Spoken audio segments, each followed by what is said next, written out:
தம்பிகளே, நாளை வைகாசி விசாகம், நம்மாழ்வார் திருநக்ஷத்திரம். பிரசாதமாக தத்யோன்னத்துடன் சர்க்கரை பொங்கலும் கொடுக்க வேண்டும் என்று அடியேன் சொல்கிறேன்.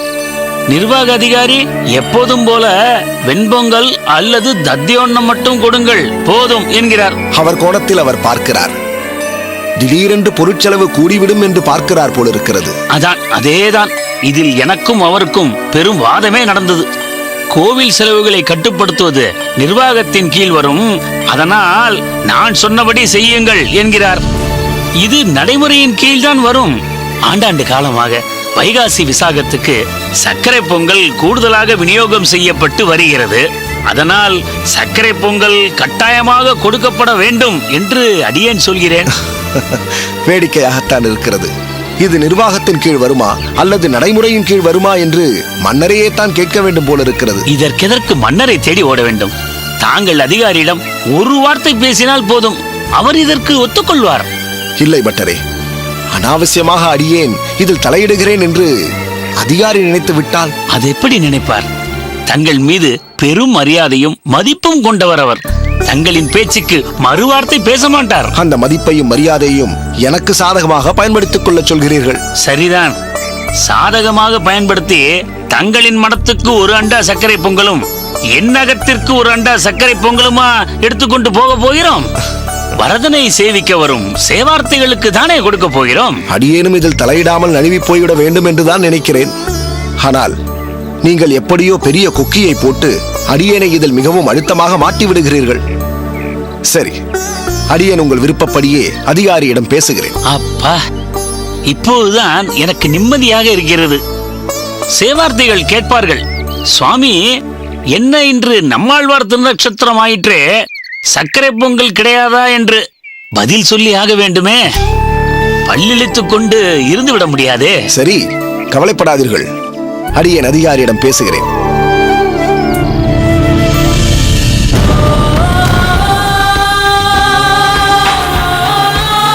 இப்போது உங்கள் பிரச்சனை தீர்ந்தது இல்லையா பட்டரே? ஒரு பிரச்சனை தீர்ந்தது, இன்னொரு பிரச்சனை நம்மை நோக்கி வந்து கொண்டிருக்கிறது பாருங்கள்.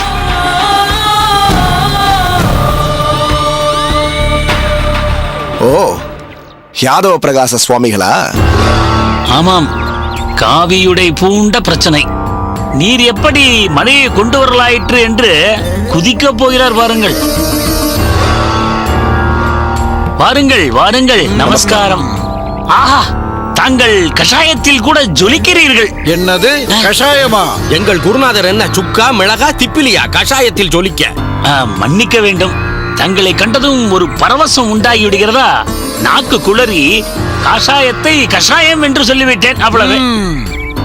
என்ன திருக்கட்சி, சாதித்து விட்டீர் ஐயா, சாதித்து விட்டீர். எதை சொல்கிறீர் சுவாமிகளே? என்ன தெரியாதது போல் கேட்கிறீர்?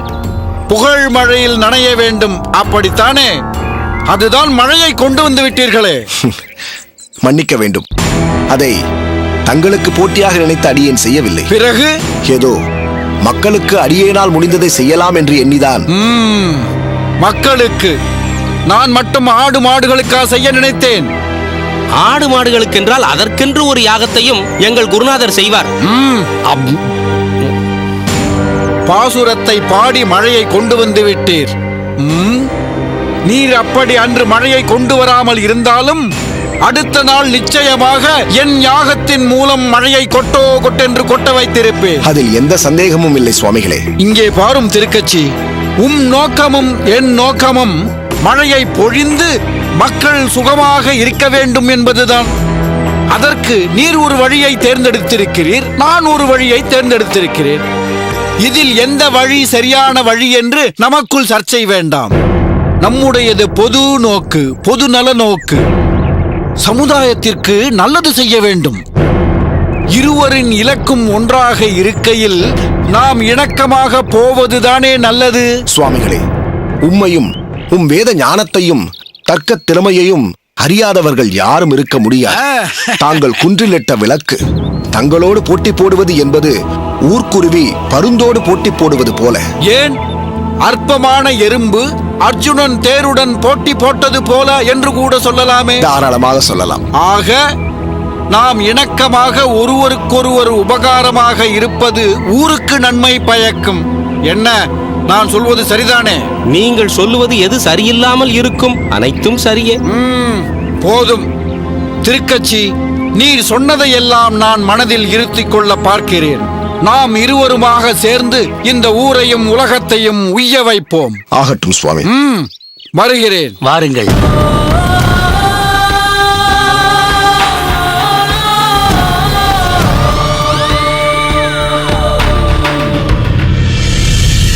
என்ன நம்பிகளே, திடீரென்று யாதவ பிரகாசருக்கு ஞானோதயம் வந்து விட்டது. எப்போது வேண்டுமானாலும் ஒருவருக்கு ஞானோதயம் வரலாம். இவருக்கு இப்பொழுது வந்திருக்கிறது. நீர் வேறு, உமக்கு குறுக்கு புத்தி என்றால் என்னவென்றே தெரியாது. வெளுத்ததெல்லாம் பால் என்று நினைத்து விடுகிறீர். இவர் பால் அல்ல சுவாமி, நன்கு கலக்கிய சுண்ணாம்பு நீர். பால் என்று நம்பி வாயில் விட்டுக் கொண்டால் தொண்டைதான் வெந்து போகும். விஷயம் என்ன தெரியுமா? மன்னர் இப்போது தங்களுக்கு சாதகமாக இருக்கிறார் என்று இவருக்கு தெரிந்துவிட்டது. இப்போது தங்களை விரோதியாக்கி கொள்ள முடியாது. அதனால்தான் இணக்கம் சுணக்கம் என்று தங்களை வளைக்க பார்க்கிறார். ஜாக்கிரதையாக இரும். உறவாடி கெடுக்கும் உத்தம வில்லர் யாதவ பிரகாசர். பகவானிடம் சரணடைந்த ஒருவன் யாரிடமும் அஞ்ச தேவையில்லை. அனைத்தையும் பகவானிடம் ஒப்படைத்து விடுவோம். அவன் பார்த்துக் கொள்வான்.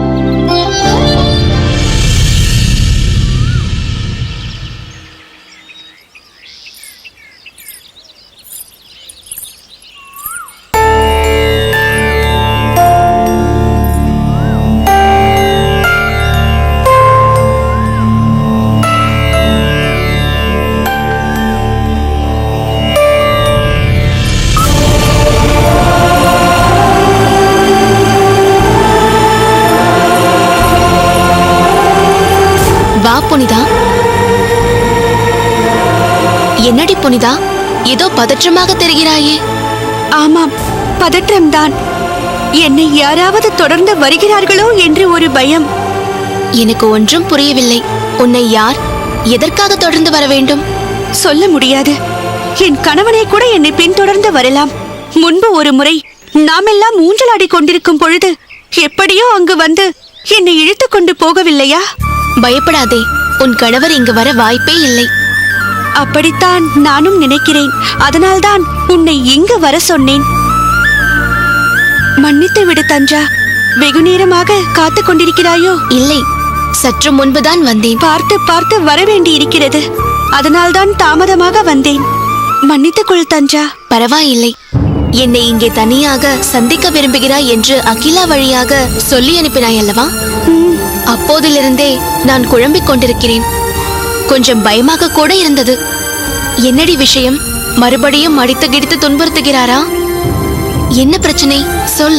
இப்போதைக்கு எனக்கொன்றும் பிரச்சனை இல்லை. அப்படியானால் நேராக என் அகத்திற்கே வந்திருக்கலாமே.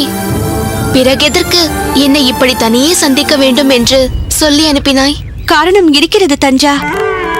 என் கணவர் முரடன் மட்டுமல்ல, குறுக்கு புத்தியும் கொண்டவர் என்று இப்போதுதான் தெரிந்தது. அப்படியா? என்ன ஆயிற்று? அதுவா, ஊரில் தனக்கு யாரும் மரியாதை கொடுப்பதில்லை என்று புலம்பிக் கொண்டிருந்தார். எப்படி மரியாதை கொடுப்பார்கள் மாப்பிள்ளை?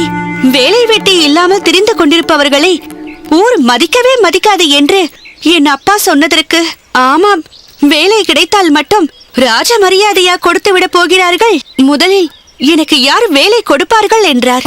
இதுதான் சமயம் என்று நான் உங்களுக்கு வேலை வாங்கி கொடுக்கிறேன் மாப்பிள்ளை என்று கூறி என் அப்பா கூரத்தில் அவருக்கு ஏதோ வேலைக்கு ஏற்பாடு செய்து அங்கே அனுப்பி இருக்கிறார். போன இடத்தில் காந்திமதி மாமியின் பிள்ளை ராமானுஜரை அவருக்கு தெரியும் போலிருக்கிறது. அவரிடம் இருந்து ஒரு ஒப்புதல் ஓலையை வாங்கிக் கொண்டு வா என்று அவரை அனுப்பியிருக்கிறார்கள். சரி, இது எளிதானதுதானே. உனக்கு காந்திமதி மாமியை தெரியும், எனக்கும் தெரியும். ராமானுஜரை பார்த்து நாமே ஒரு ஒப்புதல் ஓலை வாங்கி கொடுத்திருக்கலாமே. நானும் அப்படித்தான் நினைத்தேன். ஆனால் நம்மிடம் ஏதாவது சொன்னால்தானே.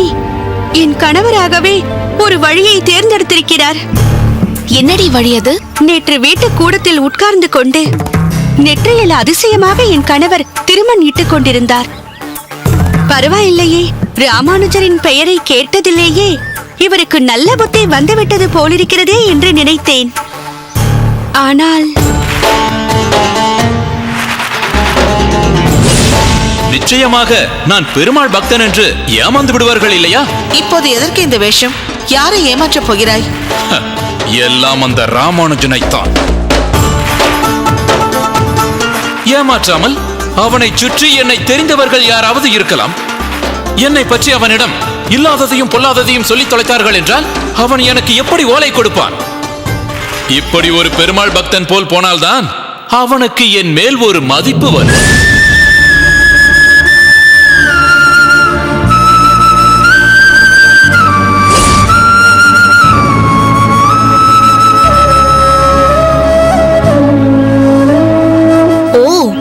ராமானுஜரை ஏமாற்ற திட்டம் போட்டிருக்கிறாரா?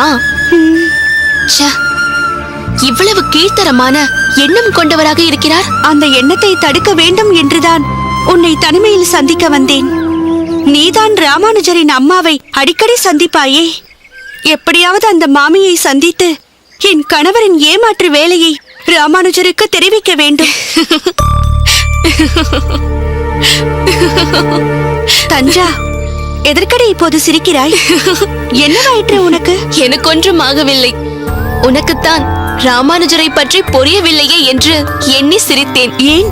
ராமானுஜரை பற்றி எனக்கு என்ன புரிய வேண்டும்? ராமானுஜர் உன் கணவரை விட புத்திசாலி. அவரை உன் கணவரால் ஏமாற்ற முடியாது என்று நீ புரிந்து கொள்ள வேண்டும். என்ன சொல்கிறாய் தஞ்சா? இந்த விஷயத்தை சொல்வதற்காகத்தானே என்னை இங்கே வர சொன்னாய்? ஆமாம். சொல்லிவிட்டாய் அல்லவா? இனி நிம்மதியாக அகத்திற்கு போ. தயவு செய்து காந்திமதி மாமியிடம் இதை சொல்லிவிடு தஞ்சா. தேவையே இல்லை. நான் மறுபடியும் சொல்கிறேன், ராமானுஜரை யாராலும் ஏமாற்ற முடியாது. ஏமாற்றுவதாக நினைத்துக் கொண்டால் அவர்கள்தான் ஏமாந்து போவார்கள். நான் சொல்வது உண்மையா இல்லையா என்று நீயே பார்க்கத்தானே போகிறாய். அகத்திற்கு சென்று எதை பற்றியும் கவலைப்படாமல் நிம்மதியாக இரு. இல்லடி தஞ்சா. அதுதான் சொல்லிவிட்டேனே. போய் நிம்மதியாக இரு. ராமானுஜருக்கு உன் கணவரால் ஒரு ஆபத்தும் வராது. அப்படியா சொல்கிறாய்?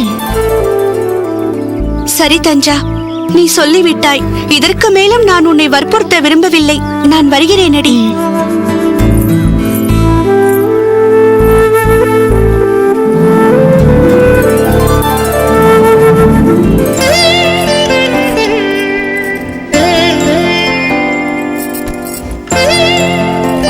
அக்கா, இந்த புடவையை மட்டும் இங்கே விட்டுவிட்டு போய்விடக்கா. எதற்கு?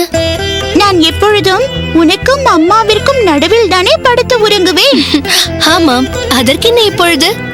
உன் புடவையை ஒரு பக்கம் வைத்துக்கொண்டு அம்மா ஒரு பக்கம் இருக்க, உன் புடவை வாசனையோடு நீ பக்கத்தில் இருப்பதாகவே நினைத்துக் கொண்டு நான் தூங்கி விடுவேன். அவ்வளவுதானே? நான் உனக்கு வேறு ஒரு புடவையை தருகிறேன். சரி அக்கா. சமத்து பெண். அக்கா, நீ ஏனக்கா இப்பொழுதெல்லாம் இங்கு இருக்கவே மாட்டேன் என்கிறாய்?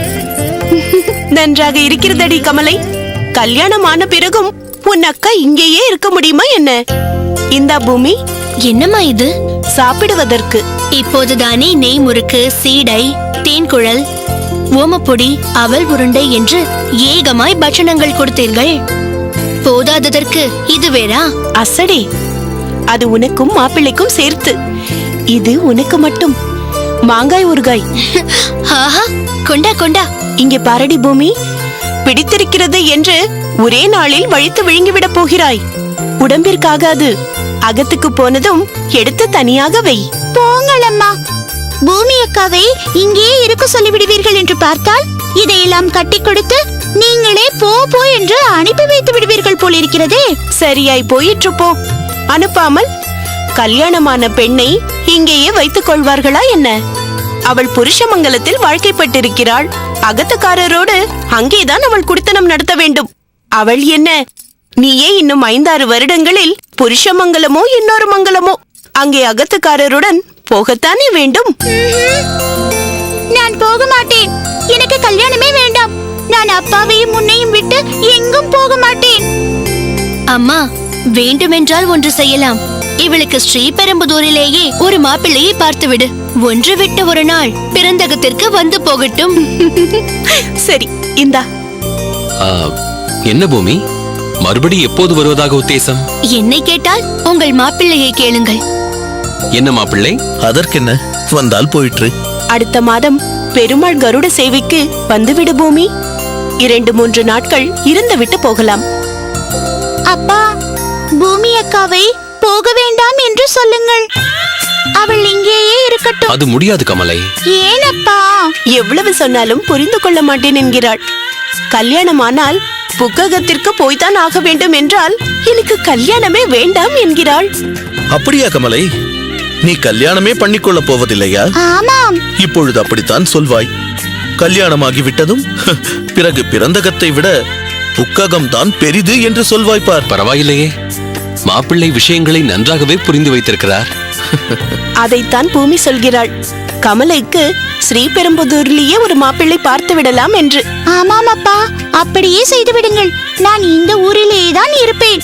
அதற்கென்ன, நம் அக்ரகாரத்திலேயே நாளைக்கே உனக்கு ஒரு மாப்பிள்ளை பார்த்து விட்டால் போயிற்று. அப்பாடா, நிம்மதி. நான் சென்று விளையாடி வருகிறேன். என்ன சுவாமி இது? அவள்தான் ஏதோ சொல்கிறாள் என்றால் நீங்களும் அவளோடு சேர்ந்து கொண்டு விளையாடி கொண்டிருக்கிறீர்கள். கமலையோடு இப்போதுதான் விளையாட முடியும். பெரியவளானால் இப்படியெல்லாம் பேசுவாள் அவள்? உங்கள் செல்ல பெண்ணாயிற்றே, விட்டு கொடுத்து விடுவீர்களா? சுவாமி, புறப்படலாமா? நீ தயார் என்றால் நாம் புறப்பட வேண்டியதுதான். சரி அம்மா, நாங்கள் புறப்படுகிறோம். சரி பூமி. என்ன பூமி, புக்ககத்திற்கு புறப்பட தயாராகி விட்டது போல் தெரிகிறதே. ஆமாம் கோவிந்தா, ராமானுஜர் அண்ணாதான் வரமாட்டார். நீயாவது 10 நாட்களுக்கு ஒரு முறையாவது புருஷமங்கலத்திற்கு வந்துவிட்டு போகலாம் அல்லவா? வேலை இருந்தால் தான் வர வேண்டும் என்றும் ஒன்றுமில்லை. அப்படி இல்லை பூமி, எனக்கு அண்ணாவோடு நேரம் சரியாக போய்விடுகிறது. பார்க்கலாம், முடிந்தால் வருகிறேன். மாப்பிள்ளை, எனக்காக நீங்கள் ஒன்று செய்ய வேண்டும். தினமும் பாகவதத்தை படித்து பூமிக்கு அர்த்தம் சொல்ல வேண்டும். ஏனென்றால் அவள் சத் விஷயங்களை நிறைய கேட்க வேண்டும். கண்ணுக்கு இனிமையானவைகளை நிறைய பார்க்க வேண்டும். நிச்சயம் பாகவதத்தை தினமும் படித்து பூமி தேவிக்கு அர்த்தம் சொல்கிறேன். ராமானுஜா, கோவிந்தா, நீங்கள் இருவருமாக போய் இவர்களை வண்டி ஏற்றி விடுங்கள். மழை வேறு விட்டு விட்டு பெய்து கொண்டிருக்கிறது. அலுங்காமல் குலுங்காமல் இருக்கும்படியான ஒரு வண்டியை பாருங்கள். குதிரை வண்டியை விட மாட்டு வண்டி உச்சிதம். சரி அம்மா. அப்பா, அம்மா, நாங்கள் புறப்படுகிறோம். சரி. மாப்பிள்ளை நம் பூமி தேவியை நன்றாகத்தான் பார்த்துக் கொள்கிறார் இல்லையா? தங்களுக்கு எப்படி தோன்றுகிறது? ஆமாம், நன்றாகத்தான் பார்த்துக் கொள்கிறார். மிகவும் சிரேஷ்டமான குடும்பம். புருஷமங்கலத்திற்கு சென்று நன்றாக விசாரித்துதானே பெண்ணை கொடுத்திருக்கிறோம். சரி, அதை விட நீ இன்னொன்றை கவனித்தாயா? என்ன? ராமானுஜனுக்கு பூமியின் மீது எவ்வளவு அக்கறை, தங்கையின் நலனில் எவ்வளவு ஸ்ரத்தை எடுத்துக் கொள்கிறான் பார்த்தாயா? ஆமாம். ஆனால் நீதான் என்னவோ அவனுக்கு லௌகீக விஷயங்களில் நாட்டமே இல்லை என்று புலம்பிக் கொண்டிருக்கிறாய். ஒன்றை புரிந்து கொள் காந்திமதி, அவனுக்கு அவன் தங்கை மீது இருப்பது பாசம், உனக்கு உன் பெண்ணின் மீது இருப்பது பற்று. பாசத்தை தொலைத்துவிடு என்று யாரும் சொல்லவில்லை, பற்றை அறுத்துவிடு என்றுதான் சொல்லியிருக்கிறார்கள். இந்த இரண்டிற்கும் உள்ள வித்தியாசத்தை மிக தெளிவாக புரிந்து வைத்திருக்கிறான் உன் புத்திரன் ராமானுஜன். சரி, கோயில் சம்பந்தமாக ஊர் தலைவரை சந்திக்க வேண்டியிருக்கிறது. போய்விட்டு வந்து விடுகிறேன். சரி சுவாமி.